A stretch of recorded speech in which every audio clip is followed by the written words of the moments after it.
आणि एक मोठी बातमी समोर येते। कुख्यात गुंड निलेश घायवळ फेक पासपोर्टवरती लंडनला पळालेला आहे। पुणे पोलिसांनी माहिती दिलेली आहे। आयल्यानगरचा पत्ता देत फेक पासपोर्ट बनवलाय आणि फेक पासपोर्ट दाखवत घायवळ लंडनला पळाल्याचं सध्या बातमी समोर येते। पुणे कोथरूड भागातील गोळीबार प्रकरणातली खरं तर ही मोठी अपडेट म्हणावी लागेल।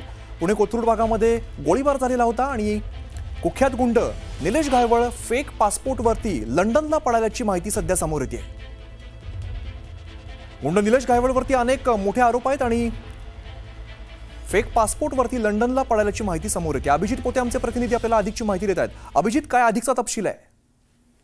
अमित, खरं तर निलेश घायवळ याच्यावरती कोथरूड पोलीस स्टेशनमध्ये मोका अंतर्गत गुन्हा दाखल करण्यात आलाय। परवा दिवशी रात्री ही बातमी आपण देताना सांगितलं होतं की तब्बल 10 जणांवर म्हणजे कोथरूडमध्ये जो गोळीबार करण्यात आला होता सामान्य नागरिकांवर, एका नागरिकावर गोळीबार करत एकावरती कोयत्याने वार केला होता। त्यावेळेस 4 आरोपींना घायवळ गँगमधले अटक केली होती आणि त्यानंतर यामध्ये थेट प्रत्यक्ष सहभाग घायवळचा आढळला आणि त्यामुळे त्याच्यावरती मकोका कारवाई जी आहे ती कोथरूड पोलिसांनी केली होती।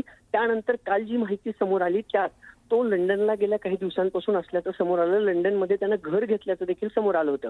पण चिन्ह निर्माण झालं होतं की घायवळ गेल्या अनेक वर्षांपासून रेकॉर्डवरचा गुन्हेगार आहे, त्याला पासपोर्ट इश्यू कसा झाला आणि तो लंडनला गेला कसा।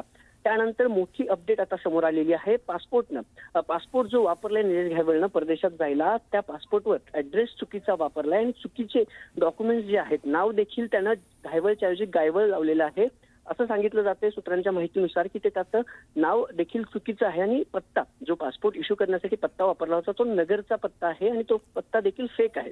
म्हणजे फेक डॉक्युमेंट वापरत घायवळ जो आहे घायवळनं लंडनला पलायन केले। आता लंडनवरती ही माहिती सगळी केव्हा समोर आली, ज्यावेळेस त्याच्यावर मोका अंतर्गत कारवाई जी आहे ती परवा करण्यात आली आणि त्याच्या टोळीवर 10 जणांवर मोका कायद्याअंतर्गत गुन्हा दाखल केला आणि त्यानंतर ह्या सगळ्या बातम्या यायला लागल्या की घायवळ हा भारतात नसून लंडनला आहे।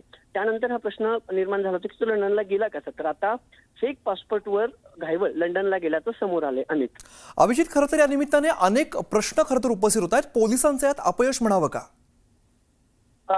खरं तर पोलिसांचं अपयश थेट म्हणावंच लागेल, कारण आता ज्यावेळेस पासपोर्ट इश्यू होतात किंवा पासपोर्टचं चेकिंग सगळं होतं, अगदी हे चेकिंग कसं झालं किंवा डॉक्युमेंट सबमिट करताना यामध्ये कुणाकुणाचा हात होता, कारण हे सगळे फेक डॉक्युमेंट फर्जी डॉक्युमेंट जर असतील तर हा सगळा मोठा विषय जो आहे तो समोर येणार आहे। कारण परदेशात जायला एखादा रेकॉर्डवरचा गुन्हेगार जो मोक्या अंतर्गत कारवाई झाली होती, जो जेलमध्ये ज्याची रवानगी झाली होती, तो परदेशात गेला आणि त्यानं फेक डॉक्युमेंट वापरून पासपोर्ट बनवलं, पत्ता खोटा वापरला आणि मग परदेशात गेलं।